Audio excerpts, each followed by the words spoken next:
The clock is ticking on the NHL deadline.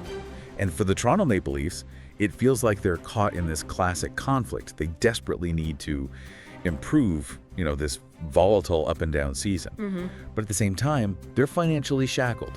They're stuck with this mandate of small strategic moves. Welcome back to the Deep Dive. You gave us a formidable stack of reports and rumors from some of the Major League insiders, and today we are going all in on the Leafs. The focus is entirely on GM Brad Treliving's approach to the deadline. Right.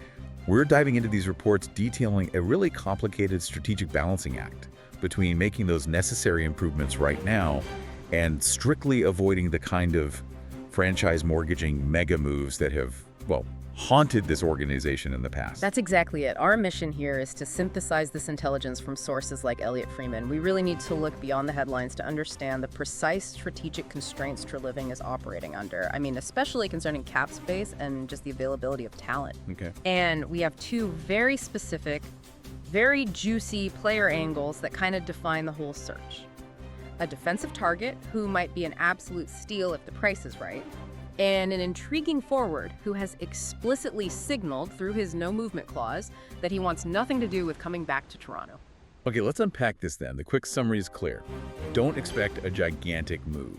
The focus is on small, strategic value additions. We'll cover why that strategy is being kind of forced on Treliving right now. Yeah, that's a good way to put it. And then we'll detail that potential defensive acquisition of Connor Murphy, followed by a deeper dive into the huge hurdles represented by the refusal of Mason Marchment to even consider a return. So let's start with that big picture, the trade philosophy that Friedman reported on. What is Treliving's mandate right now regarding the scope of these potential deals? Freeman is extremely specific on this. He says the Leafs are not looking to make, and I'm quoting here, gigantic moves to try to save this year. If they do something, it's going to be small. And crucially, the cost in terms of prospects and draft picks has to be kept low. Okay, so a low cost. A very low cost. And the implication there for the overall direction is that they're actively trying to avoid the traditional rental market. The priority is to acquire players who are under control, ideally. This means they're prioritizing guys with term who can contribute beyond just this season. Because they're thinking about next year and the year after. Exactly. It's about ensuring cost certainty and stability, especially when they're looking ahead to a salary cap that's, supposed to be rising next year. But wait a second. If the goal is to save this up and down season, which is what the fans desperately want, isn't sticking solely to small moves just kind of signaling surrender for this year? What are the risks of that financially defensive philosophy? It's a huge calculated risk, but it's anchored in reality. Look, Treliving knows the core is locked up at huge cap hits. Yeah. A desperation, gigantic move now, say, trading a first-round pick and a top prospect for a pure rent that mortgages the future for a slightly better chance today. By focusing on controlled, cost-effective assets, they improve on the margins without crippling their ability to reload next summer. It's a long-term calculation.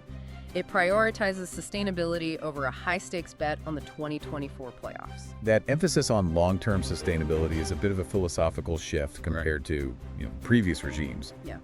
But it also reflects Treliving's own history of preferring to build his teams in the offseason. It does. Yet he's also the one who previously stated the team wants to add specifically in the top 6 or on defense. Exactly. And that's why he's being forced to get active now, even if he prefers the summer. The trade deadline is getting closer, the holiday roster freeze is done, and, activity around the league is starting to pick up. So waiting is just not an option anymore. Not a viable strategy, no. Not when the season's trajectory is so inconsistent. They have to be proactive to stabilize the roster, even if the additions are marginal. That need to be proactive brings us right to internal roster flexibility. I mean, to add a player, they need space and they need trade bait. So who might be the potential trade chips that Treliving can afford to move? Well, this forces us to look really hard at the existing roster, and certain players' long-term security is definitely in question. Let's start with the forwards. Max Domi. He's currently clicking on the top line, which is great for short-term success. Right. However, he's on a one-year, $3 million deal. Insiders are really questioning his long-term fit as a top-6 winger, especially with the impending cap crunch and the need for more established, consistent wingers. So he's valuable now, but maybe not long-term. He's valuable now, and he could be packaged for future flexibility.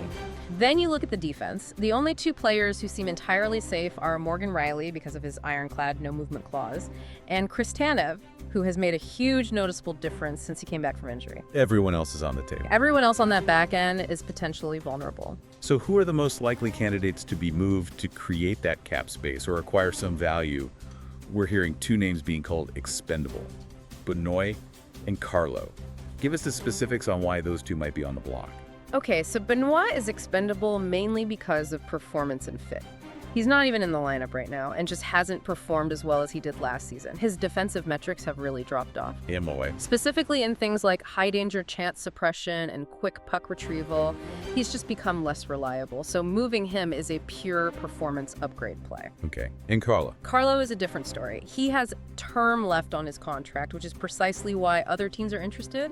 Lots of GMs prefer acquiring a player with term over a pure rental, and that increases his trade value significantly. Ah, so Treliving could leverage that. He could leverage that stability to acquire better value, maybe a mid-round pick or a better prospect, even if it leaves the immediate defensive depth a little bit thinner.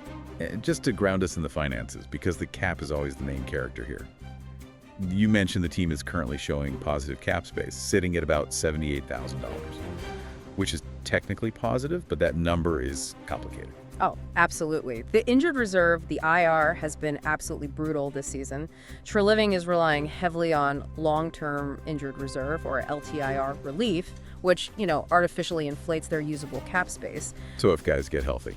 If players return healthy, that wiggle room evaporates immediately. They have to manage this tight margin very carefully, which just reinforces why any incoming contracts must be affordable or offset by moving an existing salary like Benoit's. That need for stability brings us right back to the blue line, and that specific defensive target everyone is buzzing about, Connor Murphy of the Chicago Blackhawks.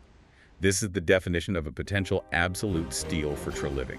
It fits that small move philosophy perfectly. And what's fascinating here is how the financial constraint of another team, the Panthers, actually creates an opportunity for Toronto. Murphy is a steady, stay-at-home, right-shot defenseman. Pierre LeBrun reported that the Panthers are looking to upgrade their right side, and Murphy is on their radar. Oh, okay. The primary hurdle for any team interested is Murphy's $4.4 million cap hit. It's widely seen as rich for a third-pairing defender. Pretty rich. But this is precisely where the Leafs find their opportunity. This slightly inflated cap hit means Chicago might have to attach something to a deal to move him, or maybe just accept a lower return in terms of assets. This could allow Toronto to get him for fairly cheap. A true under-the-radar trade. Exactly, and he would be a definite necessary upgrade over someone like Phil Myers currently occupying that spot. And the evidence suggesting genuine Leafs interest is, well, it's more than just